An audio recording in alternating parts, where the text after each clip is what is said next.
sitting anyone? உங்களுக்கு பேசாதீங்க in fact me. Okay, இப்படி கேட்ட உடனே அமைதியா இருக்கீங்கல்ல, இதான் இதை பத்தி தான் நம்ம பார்க்கவே போறோம். ஸோ கிரியேட் ஐடியா வேலிடேஷன் அப்படிங்கிறத பற்றி தான் பார்க்கணும். ஏன்னா என்ன கேட்டாலும் எதுவுமே நீ யோசிக்க மாட்டேற, உனக்குள்ள இருந்தாலும் நீ ஓப்பனாகவே ஆக மாட்டேங்க. So create a great idea validation, அதாவது ஒரு ஐடியாவை ஃபர்ஸ்ட் உனக்குள்ள இருந்து எப்படி கொண்டு வரணும் அப்படிங்கிறது தான். ஓகேயா? ஸோ உனக்குள்ள ஒரு ஸ்கில்ஸ் இருக்கும், கண்டிப்பா ஒருத்தங்கிலையும் ஒரு ஸ்கில்ஸ் இருக்கும், சரியா? ஸோ இந்த ஸ்கில்ஸ் எல்லாமே என்ன பண்ணும் அப்படின்னா, excuse me, last row from the corner by, I should not speak, okay? I'm talking for you. If you don't interested on my classmates, you can walk out.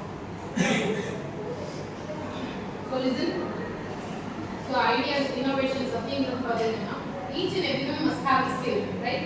Everyone is having a skill, but you have to use the skill in a right and proper way. Okay. So for example, some people have having a driving skill, right? Some persons நல்லா drive பண்ணுவீங்க, சில persons நல்லா cook பண்ணுவீங்க, சில persons நல்லா art பண்ணுவீங்க. அந்த மாதிரி individual persons can is having a particular skills, but the skills should be used in a right way. அந்த skills எப்படி மணியா சேஞ்ச் பண்ணணும் அப்படிங்கிறது உங்களுக்கு தெரியும். ஸோ அதை ஒரு 6 ஸ்டெப்ஸா வந்து டிவைட் பண்ணிடலாம். ஃபார் எக்ஸாம்பிள் ஒரு எக்ஸாம்பிள் வச்சு சொல்றேன். ஒருத்தங்க நல்லா குக் பண்ணுவாங்கன்னு வச்சுக்கோ, நீங்க வந்து